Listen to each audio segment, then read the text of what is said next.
We provide you the platform to turn your dreams into reality. Give wings to your aspirations with KR Mangalam University. कुख्यात आतंकवादी हाफिज सईद एक बार फिर सुर्खियों में है। खबरें आ रही हैं कि हाफिज को पाकिस्तान बचाने की कोशिश कर रहा है, लेकिन क्यों? क्या हाफिज का पहलगाम हमले से कोई ताल्लुक है? चलिए आपको इस वीडियो में बताते हैं हाफिज सईद के सुर्खियों में आने की वजह। लेकिन उससे पहले आपको ये बता देते हैं कि आखिर हाफिज सईद है कौन। जो लोग नहीं जानते उनको बताते हैं कि हाफिज सईद कौन है। तो बता दें कि हाफिज सईद, जिसे दुनिया 2008 के मुंबई हमलों का मास्टरमाइंड जानती है, आतंकवादी संगठन लश्कर-ए-तैयबा और जमात-उद-दावा का सरगना है। 77 साल का ये आतंकी न केवल भारत के लिए बल्कि पूरी दुनिया के लिए खतरा बना हुआ है। पहलगाम में 26 हिंदुओं के नरसंहार में भी इसके सहयोगी संगठन का हाथ था। पाकिस्तान की अदालतों ने इसे आतंकवाद को वित्तीय मदद देने के लिए 46 साल की सजा सुनाई है, लेकिन हकीकत यह है कि ये कागजों पर ही जेल में है। पिछले 3 सालों में इसे कम से कम 2 दर्जन बार सार्वजनिक जगहों पर देखा गया है। इस साल फरवरी में भी इसे कड़ी सुरक्षा के बीच देखा गया था। लेकिन हाफिज सईद फिर से सुर्खियों में आ गया है, पर क्यों? दरअसल जम्मू कश्मीर के पहलगाम में 22 अप्रैल को हुए दिल दहला देने वाले आतंकी हमले ने पूरे देश को झकझोर कर रख दिया। इस हमले में 26 लोगों की जान चली गई और 16 लोग घायल हुए।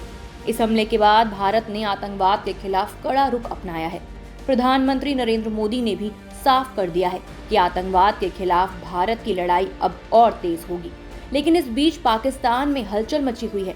उसे डर है कि भारत इस हमले का जवाब सैन्य कार्रवाई के जरिए दे सकता है, और इसी डर के चलते पाकिस्तान ने अपने सबसे बड़े आतंकी सरगना हाफिज सईद की सुरक्षा को और मजबूत कर दिया है।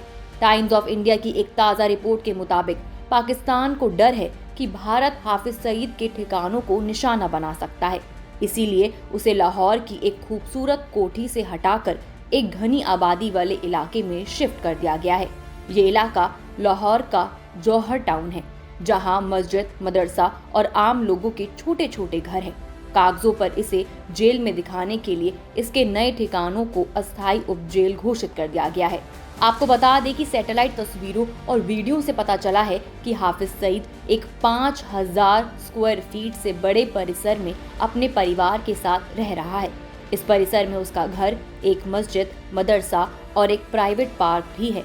इसके अलावा एक बंकर भी बनाया गया है, जहां उसकी सिक्योरिटी तैनात रहती है।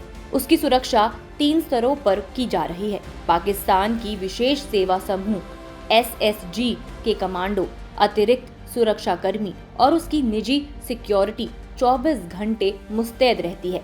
इतना ही नहीं, उसके घर के 1 किलोमीटर के दायरे में चेहरा पहचानने वाले CCTV कैमरे लगाए गए हैं और पूरे इलाके पर नजर रखने के लिए एक खास कंट्रोल रूम भी बनाया गया है।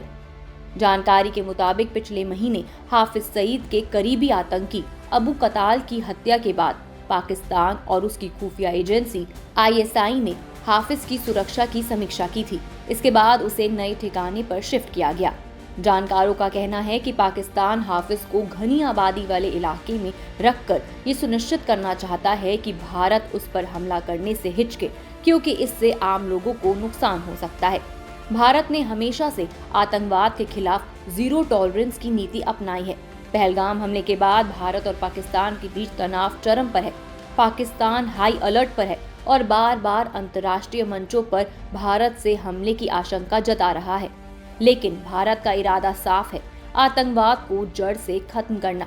आपको बता दें कि ये खबर न केवल भारत पाकिस्तान के बीच तनाव को दर्शाती है, बल्कि ये भी बताती है कि कैसे एक आतंकी सरगना, जिसे दुनिया का सबसे खतरनाक आतंकवादी माना जाता है, पाकिस्तान की सरपरस्ती में खुलेआम घूम रहा है। सवाल ये है कि क्या पाकिस्तान आतंकवाद के खिलाफ लड़ाई में वाकई गंभीर है या सिर्फ दिखावा कर रहा है? आप अपनी राय हमें कमेंट सेक्शन में जरूर बताएं।